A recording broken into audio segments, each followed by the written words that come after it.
The extremely solid Platinum Trophy in Metal Gear Solid 2, the Master Collection version, was my 500th Platinum Trophy. And in today's video, I'm going to be talking about a unique Platinum Trophy that I earned during my trophy hunting quest to reach 500 Platinum Trophies. That one bullshit PlayStation trophy.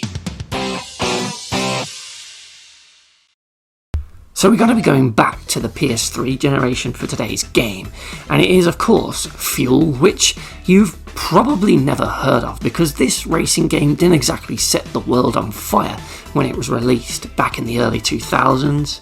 But did you know I actually worked on Fuel for PS3? Yeah, that's right, I did. You see, I've always wanted to make video games, and after graduating from uni with a first-class degree in game design, I took on a role at Codemasters as a QA tester. So Codemasters were the publisher of this forgotten open-world racer, which was actually in the Guinness World Records at one point for the largest game map ever. The only problem was that it was big, sure, but it was just a large, empty, barren wasteland, which was really boring to drive through, especially for a job.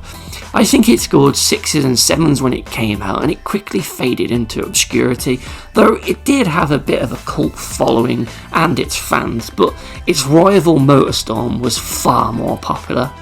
For me though, I really enjoyed my time at Codemasters, and even though I had to play this game every day, along with Operation Flashpoint Red River and Rise of the Argonauts and Formula 1, jeez, they really spoiled me, didn't they?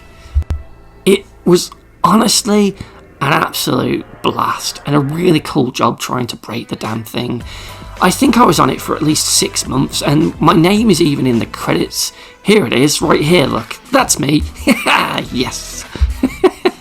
And by the time the game came out, I had played this game to death and done everything in it multiple times, because that was basically our job at one point. We had to do full playthroughs to make sure that every race could be started and finished, make sure we mix up the vehicles that we're using to make sure that we can progress through the whole game and do everything. And that also involved getting all of the trophies in the game and unlocking everything, and obviously getting the platinum and making sure all of that stuff sort of worked. So when it did come out and I could finally play it at home, I was just sick of it. And as a trophy hunter, having to play it at work and unlock all of the trophies as part of my job and see that platinum pop up, but knowing that it wasn't my own platinum, it was really annoying because I'd unlocked it several times at work throughout that 6 months, yet it still wasn't actually on my actual game profile at home. And when the game did come out, Codemasters gave everyone who worked on it a free copy of the game, so naturally I picked the PS3 version. And I remember taking it home excitedly that first day to show my friends and family what I'd been working on, and I did start to play the game and try and earn some of the trophies myself. But when I started to play it at home, at that point, having done it for 6 months constantly, it was just really dull and it just felt too much like being back at work. So after getting a few of the trophies, I eventually stopped and just gave up on getting the platinum. You see, the trophy list is quite a grindy one really, because it requires you to do pretty much everything in the game. You have to do all the races, earn all of the stars in all of the races, unlock all of the vehicles, go and find all of the Vista points, which were like these certain spots on the open world map that you had to drive to and get to the flag. You had to do all of the career mode, do all of the challenges, unlock all the vehicles and all the other stuff, and it was just a really grindy trophy list. And because it was a slog and I had other games out, brand new games that I hadn't worked on, so I hadn't played them, it kind of just took a back seat and it went into the backlog, you know what I mean? So sometime later, I'm not sure how long it was, but eventually I would stumble across a website, a forum post or something I think I saw, where it mentioned that you could auto pop the platinum by downloading a save game file onto a USB and then just putting it onto the PS3 under your profile, and it would actually give you all of the trophies. And I remember looking at it and thinking, ooh, that'd be cool. And you know what? I just went for it because I'd already unlocked those trophies. So I figured I was owed the platinum kind of thing. So I downloaded it cautiously because it could have just easily been a virus. And I whacked it onto my PlayStation 3 and booted up Fuel. And yeah, I basically popped the remaining trophies and the platinum just instantly. So I got all of those grindy trophies that I couldn't be bothered to go and get again, and the platinum in seconds. I popped them all one by one, just on the title screen. They were just coming after one another, just kind of like how the auto pop is now when you complete a game on PS4 and transfer your save to PS5. It just does them all in seconds, and you just instantly get all the trophies. And this was like the first game that I ever saw the auto pop and just every single trophy popping back to back, and it was a great feeling just to see it all just come up.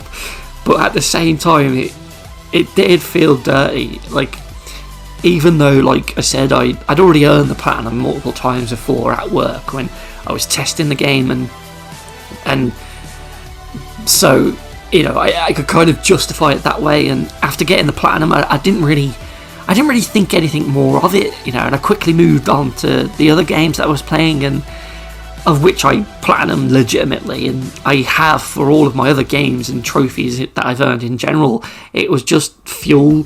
Fuel was to be my only dirty stain on my otherwise legit and honest trophy list, and several years later I would eventually come to regret foolishly downloading and using that save game.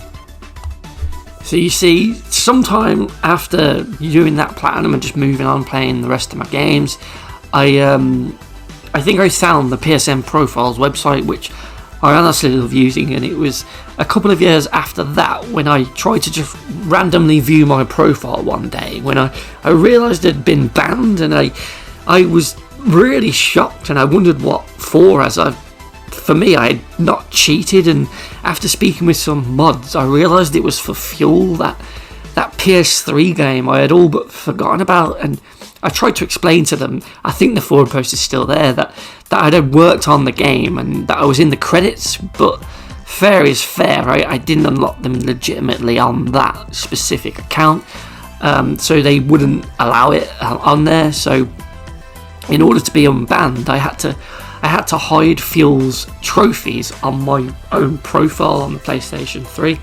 So after doing this and hiding every single trophy on Fuel, it then dropped my platinum count down by 1, and it removed the remaining illegal trophies as well as the handful that I actually earned legitimately. And yeah, it was a really stupid move by me, as I've gone on to do far worse and more grindy and terrible games and got the platinum in those no problem, and Fuel could have been a platinum that I just chipped away at over time, coming back to it every now and then, but I was just too young, dumb and really impatient, and I wanted what I felt was mine right away because I felt like I'd already gotten it. And because of my foolishness, that platinum for me on my account is now gone forever, as while it's still visible on my account personally, it's hidden from the world, which is why Fuel's platinum trophy became my lost platinum.